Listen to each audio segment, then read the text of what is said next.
ان الحمد للہ والصلاة والسلام علی رسول اللہ اما بعد قال النبی صلی اللہ علیہ وسلم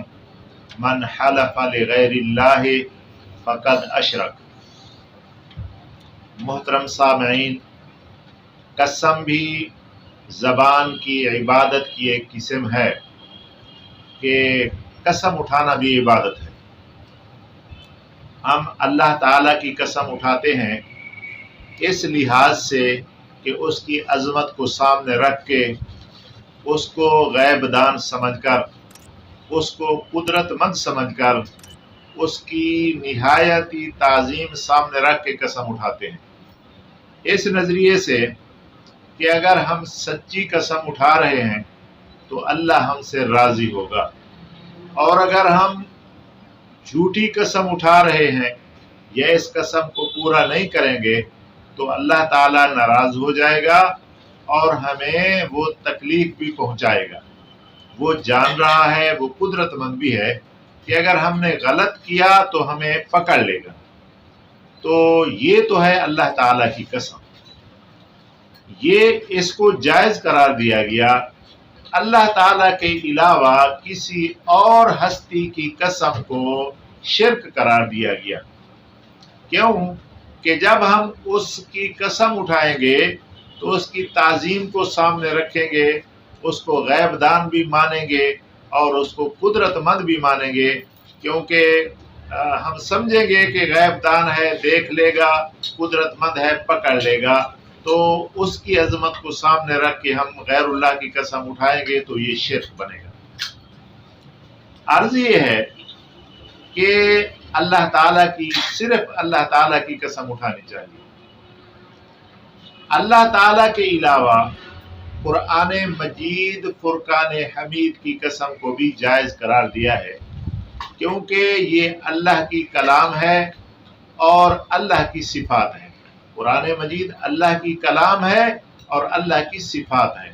اللہ کی ذات کی، اللہ کی صفات کی قسم اٹھانا جائز ہے، باقی اس کے علاوہ کسی چیز کی قسم اٹھانا جائز نہیں ہے، چاہے وہ مسجد ہو،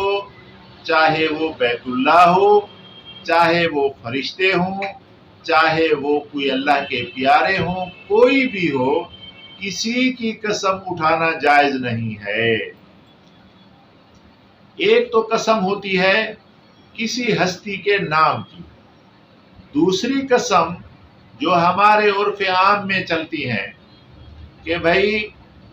ہم یہ چیز رکھتے ہیں، یہ مسجد میں رکھتے ہیں، اٹھا لو، یہ کسی مزار میں رکھتے ہیں، اٹھا لو، یہ مزار کو ہاتھ لگا کر کہہ دو، یا کسی جھنڈے کو ہاتھ لگا کر کہہ دو، یا مزار کے تالے کو ہاتھ لگا کر کہہ دو،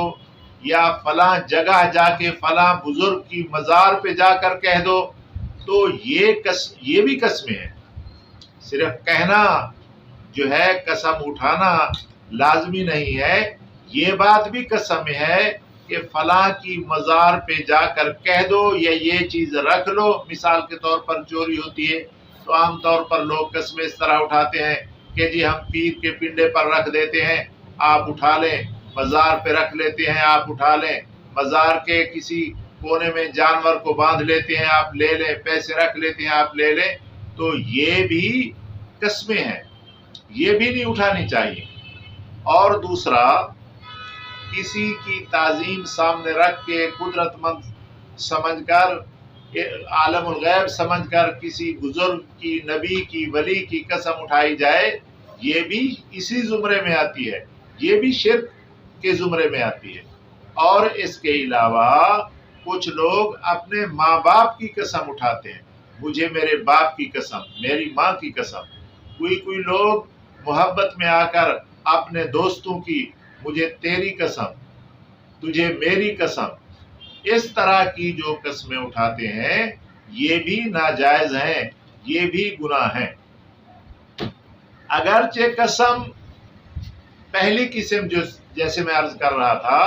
کہ کسی ہستی کو غیب دان سمجھ کر، قدرت مند سمجھ کر اس کی قسم اٹھائی جائے، تو یہ تو بلا مبالغہ شرکی ہے، اس سے نبی کریم صلی اللہ علیہ وآلہ وسلم نے منع فرمایا۔ اور کچھ قسمیں ایسی ہیں جیسے میں نے عرض کیا ہے کہ مجھے باپ کی قسم، یا تجھے تیرے باپ کی قسم، یا مجھے تیری قسم، یا تجھے میری قسم، یہ ایک محبت کی قسمیں ہیں، لیکن یہ شرک تو نہیں ہے، لیکن گناہ ضرور ہے، کیونکہ غیر اللہ کی قسم سے منع کیا گیا ہے، پھر بھی گناہ ضرور ہے، اس سے بھی احتراز کیا جائے۔ میں نے بات مختصر کی ہے، لیکن اس کے حوالے فقہا، محدثین سب کا اس پر اتفاق ہے کہ اللہ کے علاوہ کسی کی قسم نہ اٹھائی جائے، کیونکہ یہ شرک بنے گا۔ اللہ تعالیٰ مجھے اور آپ کو اس سے بچنے کی توفیق عطا فرماوے۔ وآخر دعوانا الحمدللہ رب العالمین۔